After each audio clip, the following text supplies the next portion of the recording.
Okay, YouTubers, this is the Angry Prepper. Thank you for watching the Angry Truth channel. Are you ready to lose your freedom? Now, in New York State, there was a law or policy that was reversed. So Kathy Hochul introduced a regulation or law that required citizens to be quarantined if they were infected with something, whatever that is. And it was not by the New York Supreme Court, and then the appellate court decided to reverse it and make it so that Kathy Hochul can put whoever she wants away or quarantine them should they be infected or suspected of being infected. So that doesn't mean, according to this policy, if you will, if you're suspected of being infected, whatever it is, you can be detained and quarantined. There is no length of time as to how long you can be quarantined. And that's first of all, the whole thing's a problem. You're infringing on people's freedoms and their rights. That's one. But two, no determination. There's no set days or weeks or months where you can be detained, where you can then be released. Now, obviously, it's not in the policy for a reason. And the reason is they can keep you in there for as long as they like. Because clearly, if they put 2 weeks, 3 weeks, then they have to abide by that. But should something absolutely happen, which it will, just a matter of time that we have another event where people are going to be quarantined, they can keep you in there for as long as they want. And there is no due process. There's no mentioning of testing to see whether or not you've been infected. There's no due process. There's no court date. There's nothing. It's open. So they can essentially go in your home, remove you, take you to a quarantine facility, and leave you there. Now, there were 3 politicians and a group, a political group, forgot their name. They brought this case to the judges. The judge in the appellate court stated that they had no grounds for this case and that this case should have never been brought up. So he reversed it based on that. Not the fact that, forget about the fact that it infringed on people's rights. It infringed on freedom of speech. It infringed on a lot of things. And especially the due process part, it infringed on all of this. And the judge goes, well, they shouldn't have brought it to court to begin with. That was the basis of him reversing it and putting it back in Hochul's favor.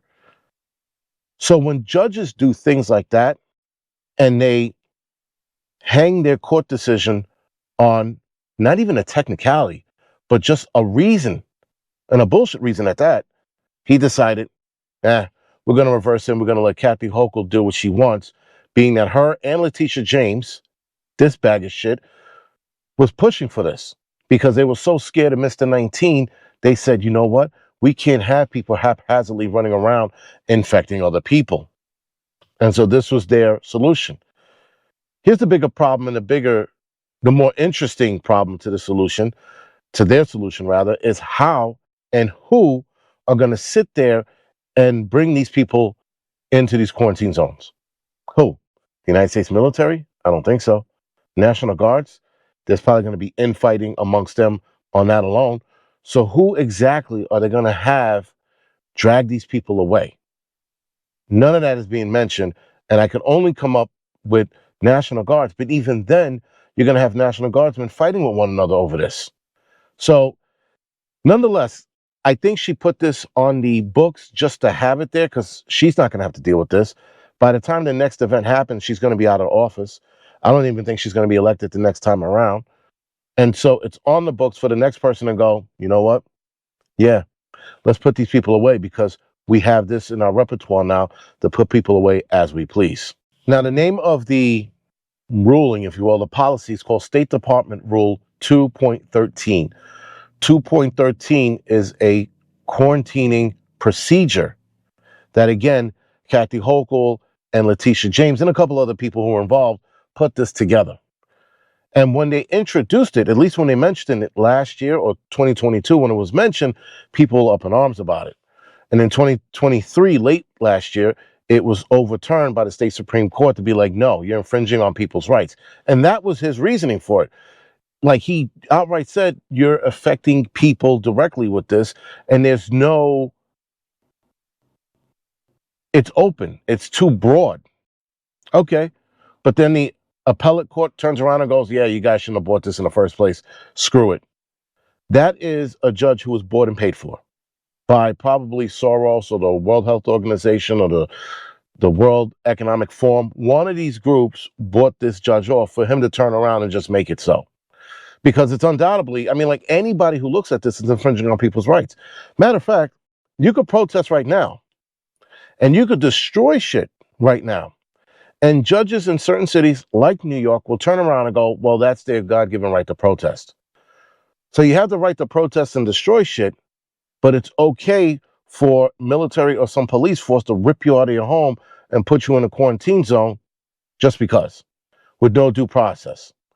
This is when, guys, you know that the system is outrageously corrupt. I mean, like, I don't even have a word for how corrupt the system is. It is that bad. Now, the other problem, there's a lot of problems with this. I don't know how many more problems I could bring up.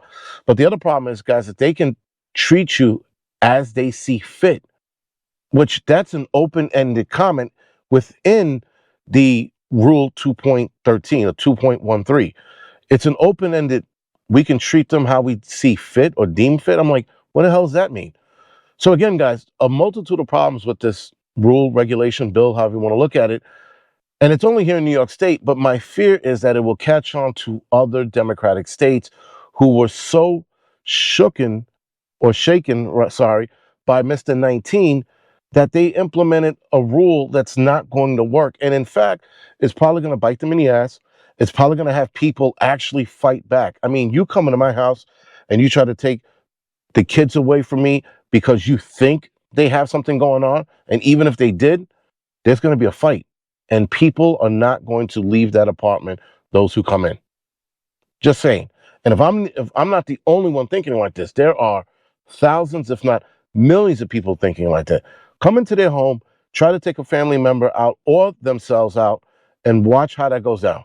You try to take me out, you try to take a family member out, it's not going to end well for everybody in that apartment. So imagine me times a million or 10 million of us thinking the same way.